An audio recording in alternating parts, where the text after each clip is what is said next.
तराजू और लड़का किसी नगर में जीर्णधन नाम का एक बनिया रहता था। किसी कारण वर्षों से कारोबार में घाटा पड़ गया तो वह दुखी होकर परदेश जाने की बात सोचने लगा। बाहर जाने के लिए भी धन की जरूरत थी। उसने अपनी जरूरत को पूरा करने के लिए अपने पूर्वजों की तराजू किसी के पास गिरवी रखकर उससे कुछ रुपए उधार लिए। कुछ समय के पश्चात जैसे ही वे यह परदेश से धन कमाकर वापस आया तो उसने सबसे पहले अपनी तराजू वापस लेनी चाहिए, लेकिन जैसे ही वह उस आदमी के पास पहुंचा और अपनी तराजू वापस मांगी, वह बोला, डैश भाई, उस तराजू को तो चूहे खा गए। जीर्णधन ने बड़े धैर्य से कहा, कोई बात नहीं मित्र, ऐसा हो जाता है। मैं जरा नदी पर नहाने जा रहा हूँ, तुम अपने लड़के के हाथ नहाने का सामान नदी पर भेज देना। उस साहूकार ने झट से अपने बेटे को बुलाकर उसे नहाने का सामान नदी पर ले जाने के लिए कहा। साहूकार का बेटा सामान ले नदी पर चला गया।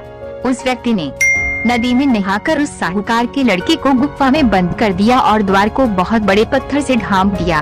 जैसे ही वो वापस साहूकार के पास आया तो उसने पूछा, भाई मेरा लड़का कहाँ है?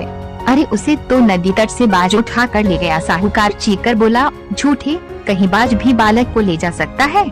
मेरा पुत्र मुझे ला दे, नहीं तो मैं जाकर राजा से कहूँगा। जीर्णधन झट से बोला, यदि लड़के को बाज उठा कर नहीं ले जा सकता तो लोहे की तराजू चूहा कैसे खा सकता है? इस प्रकार दोनों झगड़ा करते हुए राजा के पास पहुँचे। साहूकार ने जोर जोर से चिल्लाकर कहा, अनर्थ हो गया, अनर्थ हो गया, इस चोर ने मेरा पुत्र चुरा लिया। तब राजा ने इन दोनों को बुलाया और जीर्णधन से बोला, अरे भाई, तुम इसका बेटा वापस दे दो। महाराज, ये मेरे वश की बात नहीं, उसे तो मेरे देखते देखते नदी के तट से बाज उठा कर ले गया। राजा ने कहा, ये झूठ है, भला कभी बाज भी बालक को उठा सकता है?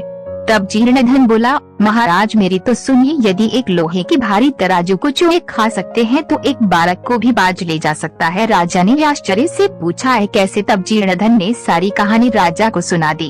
तब राजा ने उनसे कहा, भाई तुम्हारा झगड़ा तो कुछ नहीं, अब तुम उसका तराजू वापस दे दो, वह तुम्हारा पुत्र वापस दे देगा।